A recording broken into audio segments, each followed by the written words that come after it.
The healthcare system is broken, but it doesn't have to be. This is Revenue Cycle Optimized by Infinx Healthcare. We discuss the latest challenges in the revenue cycle space and provide actionable tips on how to overcome them at your organization. Hello, and welcome everyone to another episode where we explore the latest challenges, developments, and innovations in the healthcare revenue cycle space. I'm your host, Stuart Newsome. I'm VP of Marketing here at Infinx. And today we're going to be discussing mitigating revenue risk in the EHR conversions. So just to get started, as everyone knows, the cost of EHR installations has become a very significant financial undertaking for healthcare organizations. We look at this range from about 6.5 million for something like a 25-bed acute care hospital to as much as 660 million for some of the larger systems. One example is Advent Health. Now, since 2019, and that's only 5 years, spending on EHR conversions has risen by 37%, and that's a pretty significant number. This is reflecting not only the scale of investment required, but also the growing frequency of these conversions across the sector. So today we'll explore how organizations can manage these transitions effectively, really focusing on the minimization of revenue leakage and optimizing charge capture processes.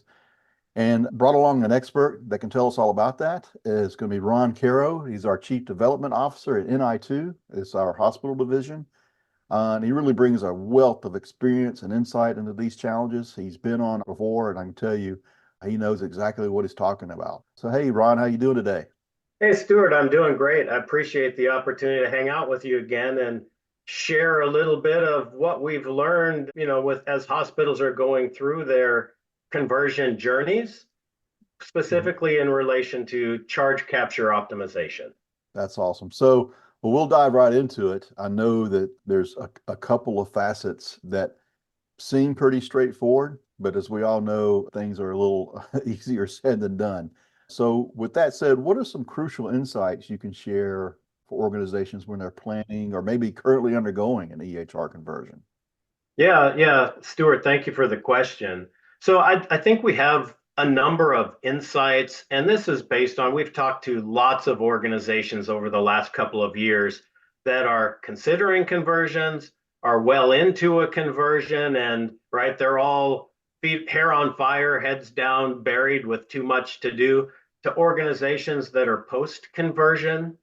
And what do we typically hear, and what are some things to be thinking about as far as our insights from a charge capture optimization perspective? I'd say the first one I'll characterize as maybe myth versus reality. There's always the optimism that if I move from my current platform to a new platform, my charge capture problems will all be solved. It's partly the grass is greener optimism. That's actually not the reality. Certainly, what we find is that there is different functionality and capabilities within each of the EMR platforms that are out there. And so it may be that some things an organization is missing today will be picked up and fixed in the conversion process. But we do charge capture work for clients on all EMR platforms.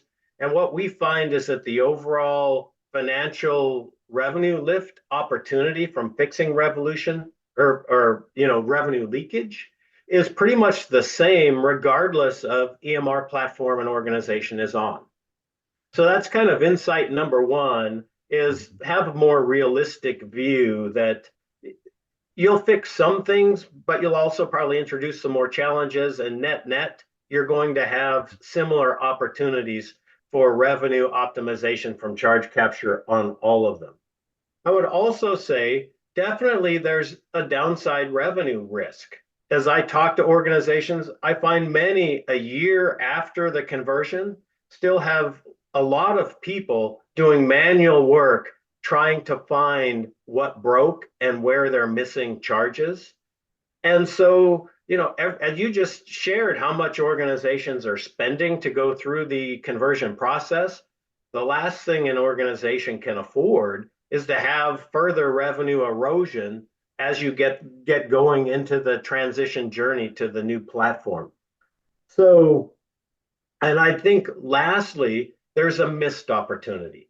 Most organizations figure they have and suspect they have a charge capture optimization opportunity, but they don't know how much it is. And so there is the opportunity ahead of the conversion to identify all of your charge capture optimization opportunities across the organization, fix those in advance, and port over those fixes into your build, into your new platform so that you capture new revenue going forward.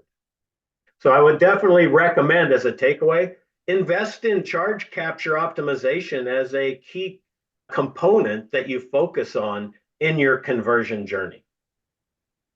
So that's interesting. So how would you frame how critical it is to include charge capture as a dedicated part of the conversion plan? Are there any case study results to illustrate this? Yeah, great question. So we have done now more than, I'll say, 75 assessments across organizations of all sizes in many geographies for what is your charge capture optimization opportunity. And when we present those findings, every organization is surprised. I call it a hidden opportunity. It's a suspicion, but no, it can't be that big. We average fully 1.5 to 2% of total net revenues for the organization as that opportunity to simply make sure you're billing for every service you provide to every patient every time. And that is to many a shocking outcome, but that is consistent across the country. Some areas, if the commercial contracts for outpatient hospital services are favorable, they'll get more benefit. Some areas where the payers aren't quite as friendly, the benefit might be a little bit less. But I think a reasonable upside opportunity for addressing charge capture is that 1.5 to 2% of net revenues. And what I'll say, that's a mix of things the organization didn't know they could bill for. We find those for every client, as well as initiatives they get it right some of the time, but not all of the time. For our smaller clients, that may be 15 to 20 different charge capture initiatives. But for our larger organizations where they have more complexity, so we have some very large health systems as well that we help, it can be 35, 40 different initiatives where there is an opportunity to capture that revenue by either rebilling that revenue or fixing the root cause of that charge loss in the process. I like to call this unintended free care. Nobody planned to leave something off a claim you could get paid for, so it is truly unintended free care for the organization. Yeah, that's a great way to put I'll it. also say you can't find all of this without the combination of technology and experts. The rules for billing are too complex. There's too many claims. And so to make sure that you are truly optimizing all of your charging and charge capture optimization, you really need a solution that encompasses the resources you need in both of those dimensions. Gotcha. So you mentioned earlier about some of that free care, which equates to that revenue leakage that everyone likes to talk about and recover. So considering most of that revenue leakage occurs in clinical departments further upstream, what strategies do you recommend engaging these teams effectively in the charge capture process? A lot of people forget that they're part of the process, so it's very critical. Yeah. And obviously the clinical teams are not revenue experts. They're also very busy and focused, as they should be, on delivering the right clinical care to the patients. So what we see is there are two different business models in the market today for how you address this. The predominant model is a SaaS model, where there are a number of companies that have good technology platforms that they provide on a SaaS monthly fee basis to their clients. They will run the claims every month through that platform. It requires the resources on the hospital's revenue cycle teams to chase all of the output of that. If you have a robust technology platform, many services don't go together all the time. And so that those platforms are designed to generate a lot of false positives. And so you actually need people on the hospital revenue cycle team to review the output and actually go to the medical records to see if those services were documented and provided or not. That's kind of step one. We find that 1.5% to 2% of all hospital outpatient claims are missing a reimbursable service. That's a lot of activity. How the SaaS model in reality plays out for most hospitals, they don't have enough staff and resources to chase all the output, but then they also don't have the broad view or the expertise to get to the root cause fixes. And so it tends to be more focused on, we're going to go rebuild these claims with what we missed. Sure. So that's kind of model number one. We think that certainly delivers a benefit to the organization. We have a different approach to it. We actually have a team of clinical experts that all they do is work with our client clinical teams to meet with them, determine why are they missing specifically charges for a specific initiative, and then based on their technology platform for their EMR, what is the best workflow solution to implement so that you capture things, they can capture this correctly prospectively. So there's never a need to rebuild claims, but you have to make it easy for them so that they can do this and just integrate it into their workflow. So it can be changing some of the build in the EMR platform. It can be kind of forms and worksheets or that the clinical departments use. It is very difficult without the expertise to know what's the best way to solve for that. But that is our focus in the charge capture space. And for nearly every initiative across all our clients, with that expertise, we're able to get them to 100% charge capture for those initiatives with their clinical teams. Oh, awesome. Awesome. Now, shifting gears over to the technical side, given the extensive demands on IT and hospital support teams during these conversions, they just seem to be overloaded. There's always a list. They just want to check the box and move on to the next thing. But how can organizations balance the need for charge capture without overburdening these teams that are already, focused on the conversion as the status quo? Are you suggesting that IT resources are scarce in hospitals? Yeah, I guess I am alluding to that a little bit, just from experience. I kind of understand that. Yes, there is no question that one of the biggest barriers to probably most new initiatives in organizations is just the IT team's bandwidth. Mm-hmm. And when you add a conversion into this, it is not uncommon to hear organizations say, we can't take on any new initiatives. We're going to put a freeze on tackling new things during the conversion process. That's certainly one way to deal with this. But our lens on that is our solution is to bring that bandwidth and expertise so it doesn't, right? They can keep doing all the things that they are already oversubscribed to do. And we can bring extra bandwidth and own the data portion of the charge capture, data acquisition, the analysis, the root cause fix in that scenario for them. And if you think about it, the organization has just probably broken their budget with their investment in the EMR and the conversion process. And here you have, for most organizations, 1.5% to 2% of net patient revenues that you could go harvest, which to sit and wait for the whole conversion process, and then potentially wait till you have a lot of data and you've chased all the breakages post-conversion. Mm-hmm. You could be 4 or 5% of net revenues that you could have had during that journey if you find a partner who's able to solve that barrier for you. Sure. And of course, and you alluded to this just now, but EMR conversions are very expensive, as we noted in the introduction. With all the millions being spent, they can be budget consuming, almost budget breakers, where you're freezing things and you're trying to find that revenue. But how can hospitals find the financial resources to support some charge capture initiatives during this costly transition? Yeah, well, I think for sure the one thing hospitals don't have when they're in that, in the conversion journey at some point is more budget. Mhm. So to take on more fixed expenses to the organization is generally not in the cards because the budget capacity is just not there. Mhm. Having said that, if you have a partner who can work on a contingent basis where you don't get billed until you create revenue you don't have today, so you pay for that charge capture work out of money you don't have today, but you'll have in the future. That is a path to be able to take on because there's no financial risk in that structure and Mhm. it doesn't further tax the budget process.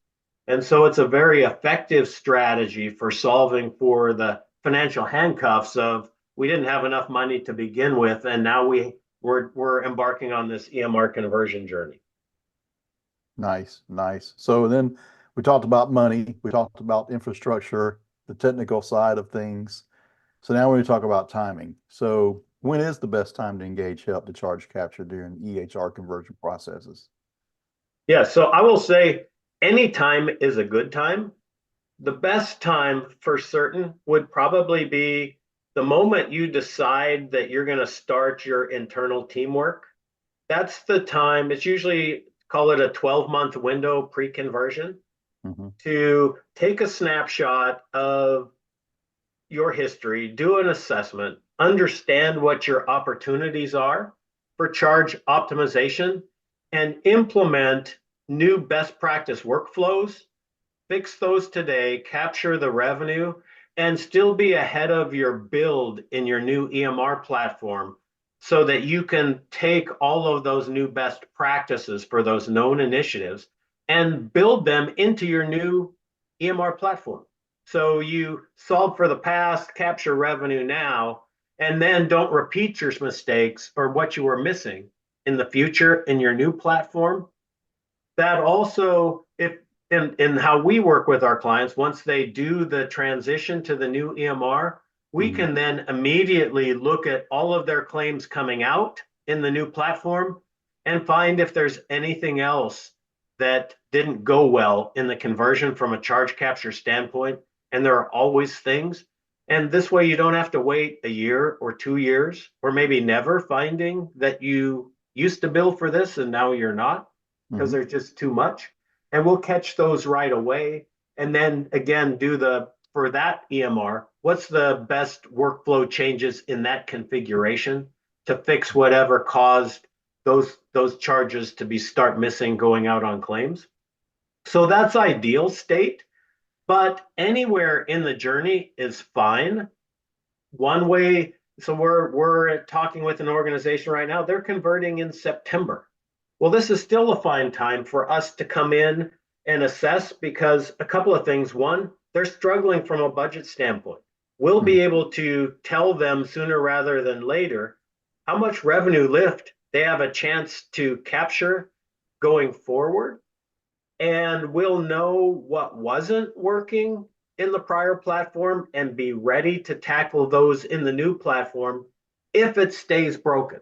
Again, probably a few things will get fixed. So we'll start looking at their claims right away and see, did it fix it? Great. Then we don't need to do anything with that. But anything that they ported over that doesn't work because it wasn't working before, we'll then be in position to fix those right away, as well as find anything new that was purely the result of the conversion that didn't go as anticipated. And obviously, post conversion, you can do any of that as well. Certainly, post conversion, if I would say, it's nice to have at least 3 to 4 months of operating data in the new platform to use as assessment so you can have a credible baseline of performance and what is the annual expected revenue lift. But it can Mhm. be done at any time. It sounds like the key is having that assessment in the beginning, understanding where there's opportunities. Go ahead and put that cycle in place in their existing EHR. And then it's almost like while they're going through that process of conversion, you're still making those assessments and those tweaks because it's almost like living in a house that you're having remodeled, right? You still have to live, you still have to live your daily lives within that home, and still have to put up with the conversion or with the remodeling. Kind of the same thing here. And then once it's done, you kind of have that punch list. So you have an audit kind of after the fact where you're doing this audit to make sure, okay, well, what's missing And now that it's a new system, because you're right, I mean, all EHRs kind of have their own ways, especially if it's Epic. Epic is not Epic for everyone. It's so unique and very structured and specific for each client and what their needs are. So now you have to assess it so it's not cookie cutter. That's very interesting. So as we wrap up, are there any final comments or key takeaways you'd like to leave with our audience regarding, managing the charge capture process during EHR conversions? Yeah, I think key takeaways are based on our case study results across the country. There is a large, compelling charge capture optimization opportunity, regardless of if you're going through a conversion journey or not. Mm-hmm. So, if you're going through a conversion journey, it makes sense to focus on that because it'll give some immediate revenue lift to the organization at a time where they're very financially strapped, and understand that your conversion is not going to solve that opportunity for you. It may fix some of the opportunities, it'll introduce some new ones. As I shared earlier, the opportunities exist similarly across all of the EMR platforms. And to put this in a little bit of context, if the lift is the average of 1.5% to 2% of net revenues, that's more than the net income for the majority of the hospitals in the country. This is a significant financial opportunity. And lastly, addressing this upfront mitigates some downside risk, which hospitals don't have the ability to absorb, more financial hits during the conversion on top of the investments they've already made. Also, it will solve for, you talked about that punch list kind of post construction. Right. This punch list post conversion without help from a partner will go on for a year or more. And you All right. still won't know how successful you are because you won't know if you have a full punch list. You'll only know what you know about and all of the expenses that go with fulfilling that punch list, in addition to the unknown kind of hidden revenue loss from the other initiatives that they don't discover because people can't find it all. Right. So anywhere in the journey, but I would say it needs to have a distinct spot in that roadmap for the conversion process. It needs to have a champion. And then if you're going to get a partner to help you, make sure that you find a partner that can solve for all of those barriers, solve for the IT, solve for the team bandwidth, a partner who knows how to do the build within the platform you're converting to, so that you have a best practice workflow to capture things going forward and eliminate those extra expenses with the punch list, that you can repurpose those folks to higher level opportunities across the organization. Oh, that's awesome. That's awesome. Okay, well, at this point, we're going to turn it over to our Q&A. So if anyone's out there, just drop some questions in Q&A. We do have one question that really stems from, we just went through a huge conversion and completed it. Is it too late to adjust our new EHR to capture some of the charge capture initiatives that you've been mentioning and talking about? Great question. I appreciate it. And no, it's not too late. We certainly can, within NI2, or conduct an assessment. Again, we would need to have enough of a history in your new platform, probably 3 or 4 months is minimum, to be able to establish a baseline where we can credibly estimate what your opportunity is and validate what percent of the time you're missing revenue across the individual initiatives. But after that, going forward, it is just the basic: analyze your data, identify how many initiatives, quantify expected annual benefit based on that sample size, and then carry forward for measurement purposes, what percent of the time for each of those initiatives are you missing the revenue? That's how you can measure how a contingent, what is the delivered benefit, but the future benefit will be based on your actual mix of services for each of those initiatives going forward and not on the past. Oh, nice, nice. Okay. And we do have another one. It's mainly looking at it. And I think this is a good question as well. Mainly, okay, we have a conversion, and like most organizations, we're going to keep the old EHR around for historical data purposes. Would you continue to look back and try and recoup some opportunities from may have been missing in the old EHR? And how does that port over to the new EHR? Okay, so I appreciate that question. So to boil it down, are there opportunities that you could rebill claims where you've missed a service that are still within timely filing? So the answer to that is going to depend on how long ago did you convert? And so are there claims in the old platform that are still within timely filing? But for sure, you can do that. When we work with clients, we let them decide while we're fixing things in the new platform, how far back and what claims do they want to rebill? Do they need every dollar? Is there a dollar threshold? Maybe claims over something they missed that's over $500 or $1,000 that they'll get reimbursement for, right? Where do they want to cut that? And we actually can hand our clients a list of validated rebilling opportunities with what they will be able to collect for each of those initiatives. Nice, nice. Okay, well, I don't really see any additional questions. So, and Ron, you're a very busy guy. I know you're out there, helping hospitals with their charge capture needs, recovering revenue, but you're also very busy. Not only today, we really appreciate your time being with us today, but Monday, you're actually doing an online webinar for HFMA, and it's unlocking hidden revenue cycle lift, insights and strategy. So I know you're excited about that. We're very excited about that. I believe you can go to the HFMA website. It's free for anyone who would want to join that. So I encourage you to go to the HFMA website, take a look at that, and you can join Ron too, because if you liked what he had to say today, he's really going to blow it away on Monday. Hey, Stuart, I appreciate that. I'll say I welcome follow-up calls or questions from anybody. We're really passionate about helping hospitals be financially successful in such challenging times. And, it is rewarding to be able to make such contributions to the budgets for hospitals that have very good uses, to further the clinical needs for their organization and further help their patients. Oh, that's awesome. Well, Ron, I know we're going to have you on again. Can't wait to have you on again, and appreciate you again just joining us today. And I really appreciate everyone as always. And as Ron said, if you have any other questions, just reach out to us. And with that, we'll bid you goodbye and see all of you next week. All right. Thank you. Cheers, everyone. All right. Thanks, everyone. Thanks for joining us. Subscribe to get notified when our next episode is online.